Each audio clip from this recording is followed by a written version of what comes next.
Bakü küleği sen de gelir yadıma o an. İlk defa gördüm seni sanki dayandığı zaman. Gözlerin bir hikaye, bakışın bir roman. Kalbimde açtım bir silinmez daimi heyan. Her bir addımımda seninledir bütün fikir.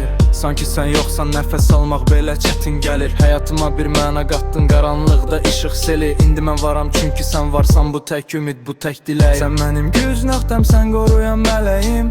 Hər şey dəyişsə belə dəyişməyən tək istəyim. Sözlərlə ifadə olunmaz bu sevgi, bu his. Mən səninlə bütövəm, qalanı boş, qalanı yalan tələ. Hər dəfə qorxanda əlimdən tutan əlin. Səndən nifrət edirəm amma bir sevgi var içimdə.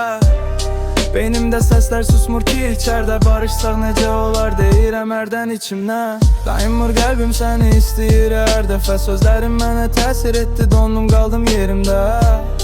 Son dəfə gəl danışaq səninlə. İstəmirsən istəmə, bitirmisən zaten beynində. Bakı küləyi sən də gəlir yadıma o an. İlk dəfə gördüm səni sanki dayandığı zaman. Gözlərin bir hekayə, baxışın bir roman. Qəlbimdə açdım bir silinməz daimi həyan. Bakı küləyi sən də gəlir yadıma o an. İlk dəfə gördüm səni sanki dayandığı zaman. Gözlərin bir hekayə, baxışın bir roman. Qəlbimdə açdım bir silinməz daimi həyan.